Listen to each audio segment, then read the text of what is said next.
बतूल उस दिन सुबह सवेरे रोज की तरह हवेली में दाखिल हुई थी जब सहन में चलता हुआ मुराद उसके सामने आकर खड़ा हो गया था।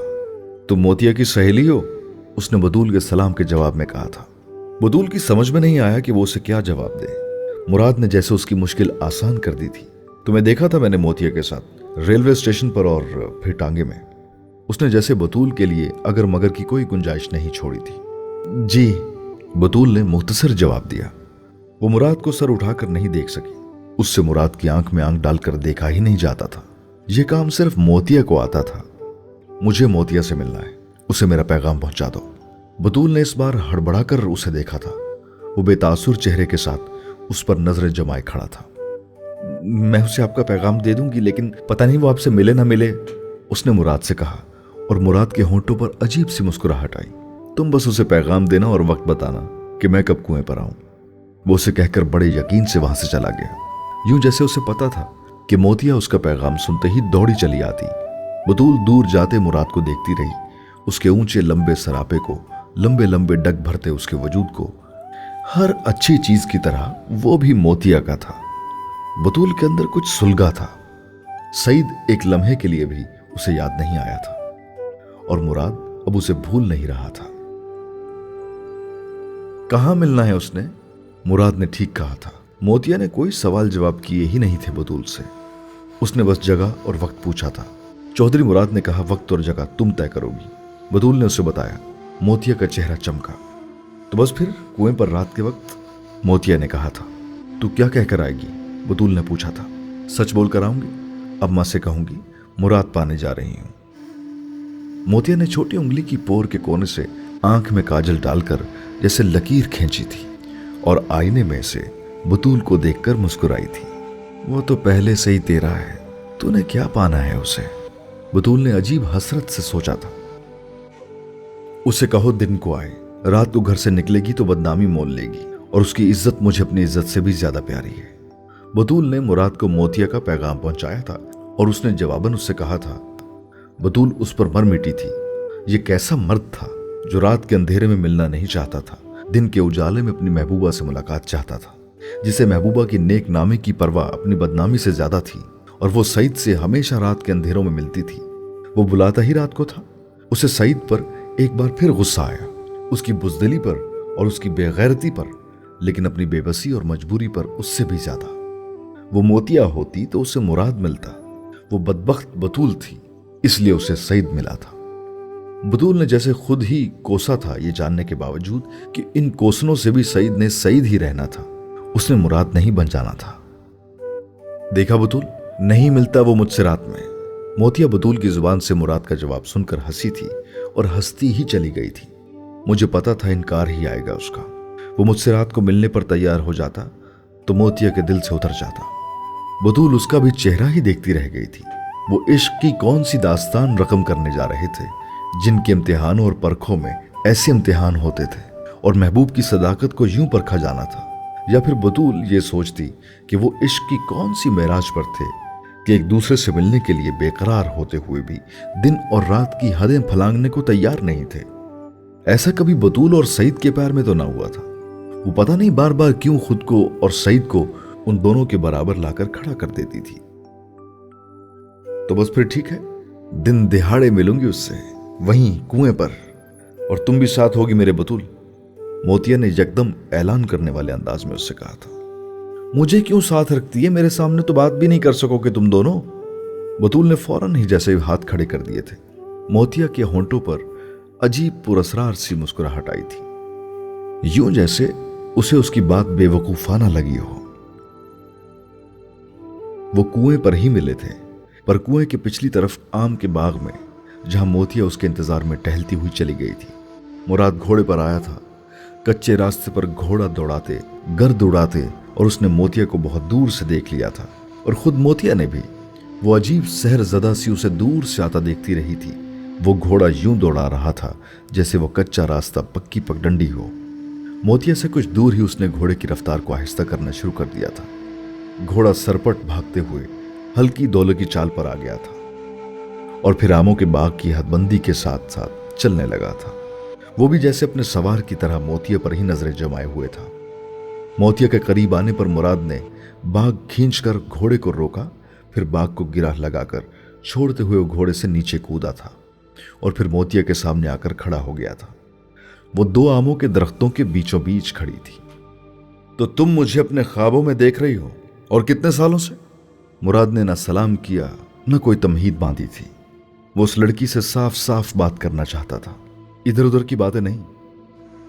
5 साल से, मोतिया ने उस पर नजरें जमाए हुए कहा था और फिर हाथ बढ़ा दिया था। मुराद ने उसके हाथ में पकड़ा मोतिये का हार देखा था जो उसके हाथ का पिरोया हुआ था। मुराद ने उसके हाथ से वो हार नहीं लिया था। उसने उस हार को उसी कलाई में बहुत नरमी से लपेटना शुरू कर दिया था जिसमें मोतिया ने वो थामा हुआ था। सुनो, तुमसे लंबी बात करने नहीं आया, न झूठे कौल इकरार करने आया हूं। तुम मुराद के दिल में तीर की तरह खुब गई हो, निकालने से भी नहीं निकल रही और निकालना चाहता भी नहीं तुम्हें। तो बस तुमसे यह कहने आया हूं कि तुम मेरी हो। अपने माँ बाप भेजूंगा तुम्हें अपनी जिंदगी का साथी बनाने के लिए, और देर नहीं करूंगा। बस तुम मेरी रहना, किसी और के हाथ में यह हाथ न देना, वरना मैं तुम्हें तो कुछ नहीं कहूंगा, उसे जान से मार दूंगा। वो अजीब कौल इकरार था जिस पर मोतिया हंसी थी और उसने मुराद से कहा था, तुम्हारे अलावा तो मेरे ख्वाबों में भी कोई नहीं आता मुराद, अपना हाथ कैसे किसी को थमा सकती हूं। वो दोनों एक दूसरे की आंखों में आंखें डाले खड़े थे और चुप थे और साकित थे और सांस भी नहीं ले रहे थे। और इस सब की जरूरत भी क्या थी? फिर तो जिंदा रहने के लिए कहां जाना था? दोनों तो एक दूसरे पर मर गए थे। उसके नयन गजाली दिलबर, उसके गाल गुलाबी, उसके रूप पे सावन बरसे, बह जाए मरमर के, उसका हुस्न कहानी जैसा, कागज कितने भर दे, उसकी मुश्क बहारों जैसी, सहरा जन्नत कर दे, उसके बोल है मीठा झरना, उसकी चुप में छाओ, वो हुस्न परी, वो रूपमती, वो मेरे जल की नाव। वो उसका हाथ पकड़े उसकी आंखों में आंखें डाले। उसके लिए वो गुनगुना रहा था जो उसने कभी किसी लड़की के लिए नहीं गुनगुनाया था, और वो उसे मुस्कुराते हुए देख रही थी। उसने अपने हुस्न की तारीफें पता नहीं किस किस से सुनी थी, और जो उस दिन उस लम्हे उसने मुराद से सुना था वो बस अमर हो गया था। वो दोनों वैसे ही खड़े एक दूसरे को देखते जा रहे थे। वो दोनों वैसे ही खड़े एक दूसरे को देखते जा रहे थे, और पता नहीं कब तक एक दूसरे को देखते ही चले जाते अगर आसमान पर बादल उनके साथ शरारत करना सोचता। वो बारिश की बूंदें थी जिन्होंने उन पर टपकना शुरू किया था और उनका इन्हमाक तोड़ने में नाकाम रही थी। और फिर वो मूसलाधार बारिश थी जो उन दोनों पर मोहब्बत की तरह बरसने के लिए उतरी थी। और ये बतूल थी जो एक दरख्त की ओट से भीगते और भागते हुए मोतिया की तरफ आई थी, और उसने मोतिया का हाथ पकड़कर खींचते हुए जैसे उसे होश में ले आने की कोशिश की थी। बारिश हो रही है मोतिया, भीग रही हो तुम, बस चलो अब चलते हैं, गांव के लोग आ रहे हैं अभी इसी तरफ। वो बरसती बारिश में उसे खींचते हुए वहां से ले गई थी, पर मुराद वहीं खड़ा रह गया था। उसने कच्ची जमीन में उसकी चप्पल के निशान देखे थे जो भीगी जमीन पर यूं नक्श थे जैसे मुराद के दिल पर मोतिया का चेहरा। वो बरसती बारिश में बतूल के साथ दूर जाते हुए भी मुड़ मुड़ कर उसको देख रही थी, और वो मुड़ा ही नहीं था। वो तब तक वहीं खड़ा उसे जाता देखता रहा जब तक वो नजर आती रही थी। और फिर जब वो नजर आना बंद हो गई तो मुराद को पहली दफा उस बरसती बारिश का एहसास हुआ जिसमें अब उसके कपड़े जैसे निचड़ रहे थे। उसे अब वहां से जाना था, पर समझ नहीं आ रही थी कि अब वो जाए तो कहां जाए। दिल जहां जाना चाहता था वहां का रास्ता भी उसे बताना था, और दिमाग वो अब कुछ कह ही नहीं रहा था। उसने दिल के सामने घुटने टेक दिए थे। वो मुराद का दिल था जो मोतिया के सामने हारा था उसने। तो उसका दिमाग कैसे गलत कह देता, उसे क्या तावील देता।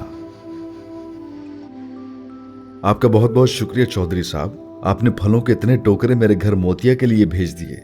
हम तीनों ने खूब रज रज के फल खाया है और आस पड़ोस वालों को भी बांटा है। फिर भी ऐसी बरकत पड़ी है उन फलों में कि खत्म ही नहीं हो रहे। गामू ने अगले दिन चौधरी शुजा के घर जाकर उसका शुक्रिया अदा किया था, और चौधरी शुजा कुछ उलझ गया था। मैंने तो नहीं फल भेजा, चौधरायन ने भेजा होगा।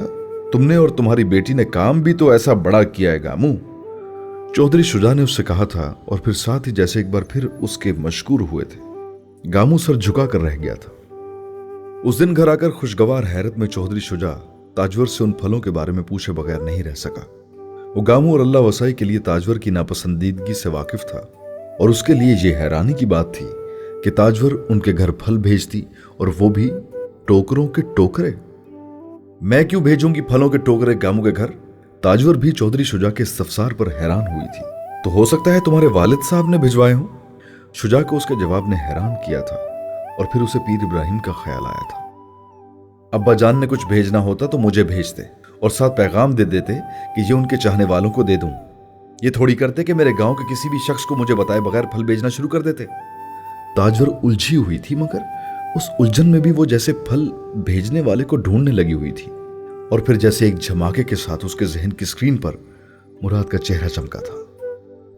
मुझे पता है किसने भेजा है फल, ताजवर बेख्तियार बड़बड़ाई थी। उसे मुराद पर शुबा नहीं था, यकीन था कि मोतिया को यह फल भेजने वाला वही हो सकता है। उसका दिल डूबा था। वो मुराद की मां से पहली चोरी थी और ताजवर जैसे बल खाकर रह गई थी। वो वहां से लपकती हुई हवेली के बावर्ची खाने में गई थी जहां शकूरा काम कर रही थी। शकूरा, सुबह थत्थी से कहना कि मोतिया को भेजे दाने साफ करने। उसने अंदर दाखिल होते ही बड़ी दुरुस्तगी से शकूरा से कहा, जो लस्सी बलोते हुए ताजवर के इस तरह वहां आने पर कुछ ठिठक कर रुकी थी। वो मोतिया को तो कभी नहीं भेजती थत्थी, आपको पता तो है। ताजवर ने उसकी बात बीच में ही काटी थी। सुबह मोतिया ही आएगी हर सूरत, कह देना थत्थी को, वरना दोबारा मुझे शक्ल न दिखाए वो, ताजवर ने दो टोक अंदाज में कहा था और फिर वहां से चली गई थी। और शकूरा की समझ में नहीं आया था कि ताजवर को बैठे बिठाए हुआ क्या था। अभी तो पूरा गांव गामू और उसकी बेटी की दिलेरी के लिए मदा सरा था, जिसने चौधरी शुजा की नस्ल बचा दी थी। वो बड़बड़ाते हुए दोबारा लस्सी बलोने लगी थी।